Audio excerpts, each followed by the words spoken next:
नरेंद्र मोदी जी ने कहा था कि 21 दिन में कोरोना की लड़ाई जीती जाएगी। 4 लॉकडाउन हो गए, तकरीबन 60 दिन हो गए। हिंदुस्तान पहला देश है जो बीमारी के बढ़ते वक्त लॉकडाउन बंद कर रहा है। चाहे वो जापान हो, चाहे वो कोरिया हो, चाहे वो जर्मनी हो, फ्रांस हो, सब के सब ने लॉकडाउन जब बंद किया, जब बीमारी घटनी शुरू हुई। तो यह बात क्लियर है, स्पष्ट है कि हिंदुस्तान का लॉकडाउन फेल हुआ है। जो लक्ष्य नरेंद्र मोदी जी का था वो लक्ष्य पूरा नहीं हुआ। और अब हम बहुत इज्जत से, रिस्पेक्ट से, आदर से सरकार को और प्रधानमंत्री को पूछना चाहते हैं कि अब आपका प्लान बी क्या है। बीमारी 21 दिन में गायब नहीं हुई, बीमारी बढ़ रही है। आपकी स्ट्रेटजी क्या है? लॉकडाउन को आप किस प्रकार से देखते हैं? इसको आप किस प्रकार से रिलीज करेंगे? जो हमारे मजदूर भाई बहन हैं उनकी आप कैसे मदद करोगे? जो आप हमारे जो छोटे स्मॉल एंड मीडियम बिजनेसेस हैं उनको उनकी आप मदद करना चाहते हो, नहीं करना चाहते हो? क्या प्लान है? तो ये सवाल हम सरकार से पूछना चाहते हैं। ये मैं कोई राजनीतिक पॉइंट स्कोर नहीं करना चाह रहा हूं।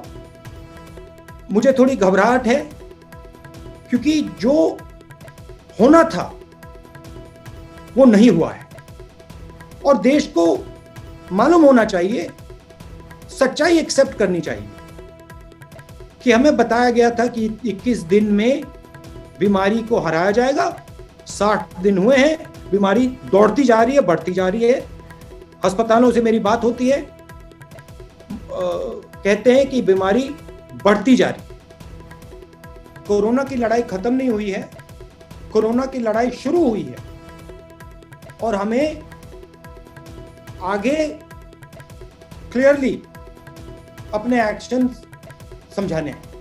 सरकार को क्लियरली एक्शंस बताने पड़ेंगे।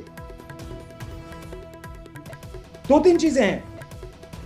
इकोनॉमी को कैसे रिवाइव करेंगे, स्मॉल मीडियम बिजनेस, माइग्रेंट्स, जो गरीब जनता है उनको कैसे, उनकी मदद कैसे होगी, और जो ओपनिंग अप हो रही है इसको किस प्रकार से मैनेज किया जाएगा कि हमारे जो वनरेबल लोग हैं, जो बुजुर्ग लोग हैं, हार्ट पेशेंट्स हैं, डायबिटिक्स हैं, लंग पेशेंट्स हैं, किडनी पेशेंट्स हैं, उनकी रक्षा किस प्रकार से की जाए नेशनल लेवल। ये सवाल है, मगर मेरा रैंकिंग देना अप्रोप्रिएट नहीं होगा। गुजरात में बीजेपी की सरकार है, प्रेसिडेंट रूल लगेगा तो बीजेपी की सरकार होगी। लेकिन नहीं, वहां तो पर आपकी इलॉजिकल बात है, मुझे बोलने दीजिए। ये तो आपकी बिल्कुल इलॉजिकल बात है। जहां तक विपक्ष की बात है, गुजरात में हमारे लोग विपक्ष की लड़ाई बहुत अच्छी लड़ रहे हैं। वो आपको जब चुनाव होगा वहां पर पता लग जाएगा।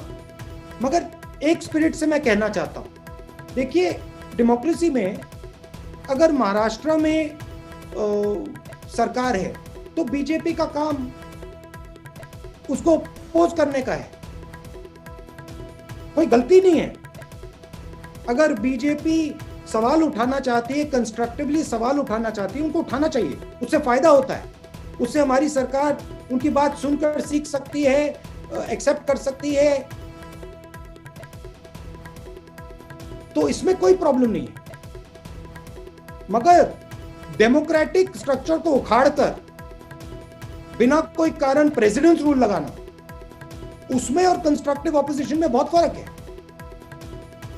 अगर बीजेपी हमारी छत्तीसगढ़ में, राजस्थान में, पंजाब में हमें कोई सजेशन देना चाहती है, हम उसको सुनेंगे।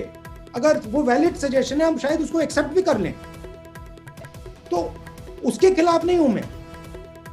मगर वहां से लेकर आप प्रेसिडेंट्स रूम में जंप मार दें